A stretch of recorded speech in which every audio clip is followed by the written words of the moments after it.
Welcome back to my YouTube channel. ഇന്ന് ഒരു farm ടൂറിസത്തെക്കുറിച്ച് പറയാനാണ് ഈ വീഡിയോ എടുത്തേക്കുന്നത്. ഇത് എൻ്റെ വീടിൻ്റെ തൊട്ടടുത്തുള്ള കുരുവട്ടുമല ഫാമിനെ കുറിച്ചാണ് ഇത് പറയുന്നത്. ആണ്ട് ഇതൊക്കെ ജീവൻ തുടിക്കുന്ന പശുവിനെയാണ് ഉണ്ടാക്കി വച്ചേക്കുന്നത്. ഈ പോകുന്ന വഴിക്കെല്ലാം നമുക്ക് ജീവൻ തുടിക്കുന്ന പല ശില്പങ്ങളെയും കാണാം.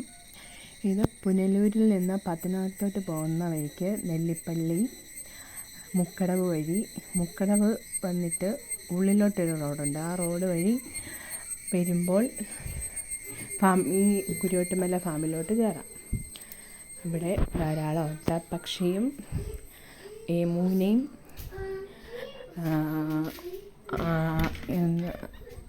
കുതിരയും പശുക്കളെയും ആടിനെയൊക്കെ ധാരാളം കാണാം. ഇതിൻ്റെ പശുവിൻ്റെ ഭക്ഷ്യവസ്തുക്കളായ നെയ്യ്, പാല് അങ്ങനെയുള്ള കാര്യങ്ങളൊക്കെ ഇവിടെ നിന്ന് വിൽക്കുന്നുണ്ട്. പിന്നെ എമൂൻ്റെയും ഒട്ടകപ്പക്ഷിയുടെ മുട്ട വിൽക്കാൻ ലഭിക്കുന്നുണ്ട് ഇവിടുന്ന്. അങ്ങനെ വളരെ ആസ്വാദകരമായ ഒരു കാഴ്ചയാണ് ഇവിടെ വന്നു കഴിഞ്ഞാൽ കാണാൻ സാധിക്കുന്നത്. കുട്ടികൾക്കൊക്കെ വളരെ ഇഷ്ടമാകും ഈ ഫാം ടൂറിസം. ഇവിടെ അതേപോലെ കുതിരസവാരിയും നടത്തുന്നുണ്ട്. മന്ത്രി റിയാസാണ് ഇവിടെ ഈ ഫാം ടൂറിസം ഉദ്ഘാടനം ചെയ്തത്.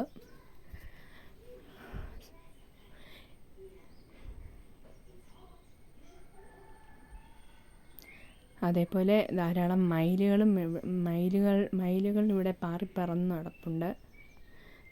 ഇവിടെ വന്നു കഴിഞ്ഞാൽ ധാരാളം മയിലുകളെയും കാണാം.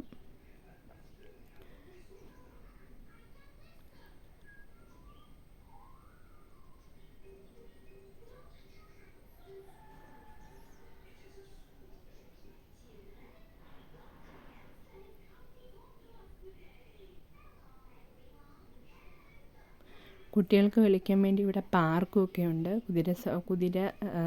കുതിരയെ വളർത്തുന്ന സ്ഥലത്തിനടുത്ത് തന്നെ പാർക്കും ഉണ്ട്.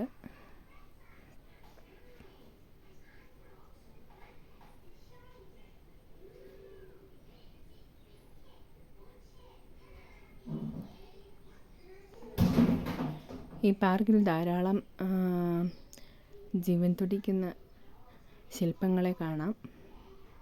ഈ പോകുന്ന വഴിക്കെല്ലാം നമുക്ക് ഈ ഫാം ടൂറിസത്തിൻ്റെ അകത്തൂടെ പോകുന്ന വഴിക്കെല്ലാം ജീവൻ തുടിക്കുന്ന ശില്പങ്ങളെ കാണാം. പശു, എരുമ, ആന, പിന്നെ നമ്മുടെ വയനാട്ടിൽ മരിച്ചുപോയ മധുവിൻ്റെ ഭക്ഷണം മോഷ്ടിച്ചതിൻ്റെ പേരിൽ മരണപ്പെടാനിടയായ മധുവിൻ്റെ സ്റ്റാച്ചു ഒക്കെ ഉണ്ട് ഇവിടെ.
ഞങ്ങൾ ഹസ്ബൻഡിൻ്റെ അനിയനും ഞങ്ങൾ ഫാമിലി എല്ലാവരും കൂടെയാണ് പോയത്. ഇത് പാർക്കാണ് ഈ കാണുന്നത് കേട്ടോ.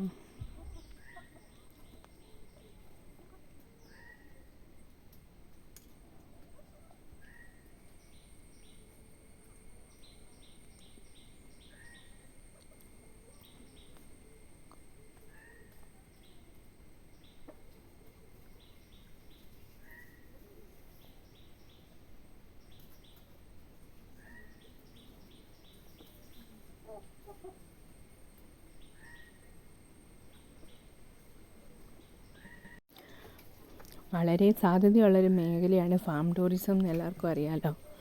ഇത് ഇനിയും കൂടുതൽ മെച്ചപ്പെടാനുണ്ട്. ഇപ്പം ഉദ്ഘാടനം ചെയ്തിട്ട് 1 വർഷം എങ്ങാണ്ട് ആവുന്നതേ ഉള്ളൂ. ഇനി ഇതിൽ സാധ്യതകളുണ്ട്. ഇനിയും ടൂറിസ്റ്റ് വരുന്നതിനനുസരിച്ച് പ്രയോജനങ്ങൾ ഉപകാരപ്പെടുത്തിയാൽ ഇത് നല്ല രീതിയിൽ പോകാവുന്ന മേഖലയാണ്.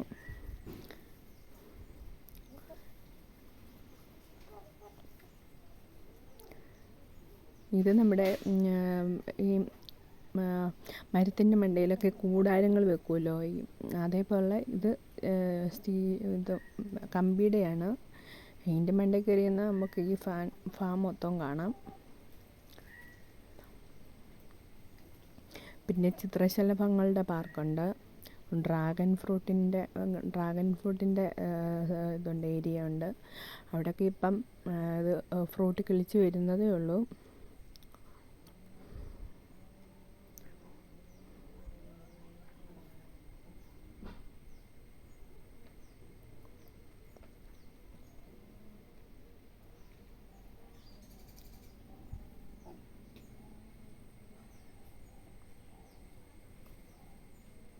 ഇനി ഞങ്ങൾ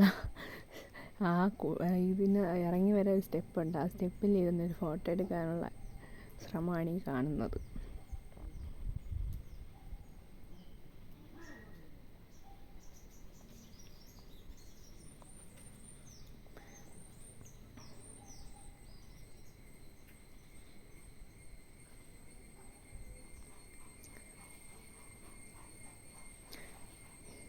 ഇതങ്ങോട്ട് പോകുന്ന വഴിക്ക് ഇത് തിരിച്ച് കാഴ്ചകളെല്ലാം കണ്ട് ഇറങ്ങി വരുമ്പോൾ ഇവിടെ ഒരു പാറക്കൂട്ടമുണ്ട്. ആ പാറക്കൂട്ടത്തിന് മണ്ടയിൽ കയറിയാൽ പുനലൂർ പട്ടണം മൊത്തം കാണാം. നമുക്ക് പുനലൂരിൽ ഫേമസായ ഈ പേപ്പർ മില്ലൊക്കെ കാണാം.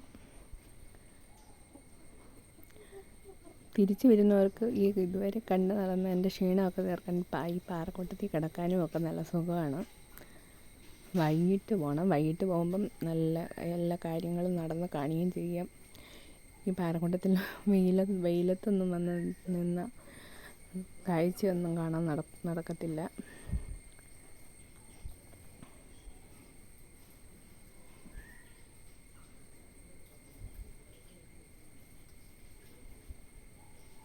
ഇവിടെ ഈ പാറക്കൂട്ടത്തിൻ്റെ താഴെ ഒരു ആനയുടെ ശില്പമുണ്ട്. വളരെ ഭംഗിയുള്ളൊരു കാട്ടാനയുടെ കൂട്ടുള്ളൊരു ശില്പം. അത് ശരിക്കും ഉണ്ടാക്കി വെച്ചാന്ന് തോന്നിക്കുകയില്ല. യഥാർത്ഥ ഒരു കാട്ടാന നിൽക്കുന്ന പോലെ തന്നെ തോന്നിക്കും. പക്ഷേ ഇത് ഉണ്ടാക്കിയ സമയത്ത് നല്ല ബ്ലാക്ക് പെയിൻ്റ് അടിച്ച് നല്ല ഭംഗിയായിരുന്നു. പക്ഷേ ഇപ്പം വെയിലൊക്കെ കൊണ്ട് അതിൻ്റെ കളറൊക്കെ മങ്ങി. നമ്മൾ താഴെ റോഡിൽ കൂടെ പോകുമ്പം ശരിക്കും ഒരു കാട്ടാന നിൽക്കുന്ന പോലെ തന്നെ തോന്നിക്കും.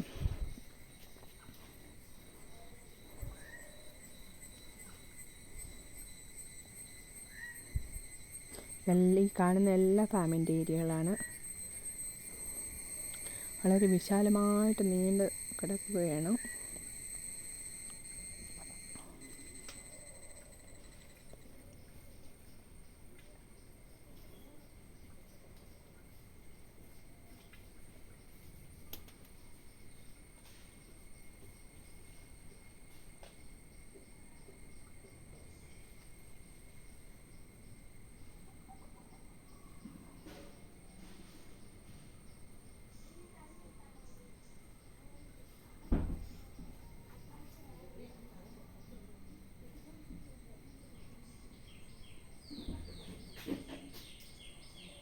ഇതാണ് ഹസ്ബൻഡിൻ്റെ അനിയൻ്റെ ഭാര്യ.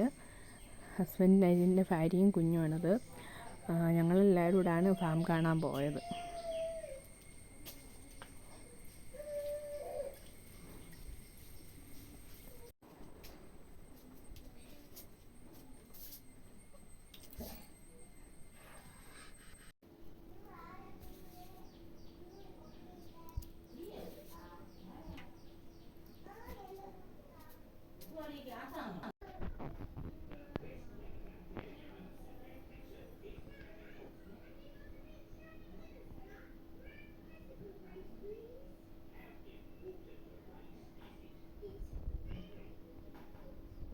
ഇതാണ് ആനയുടെ ശില്പം. സിമൻറ്റ് കൊണ്ട് ഉണ്ടാക്കി വെച്ചേക്കുവാന്ന് കണ്ടാൽ പറയില്ല, അത്രയും മനോഹരമാണ്.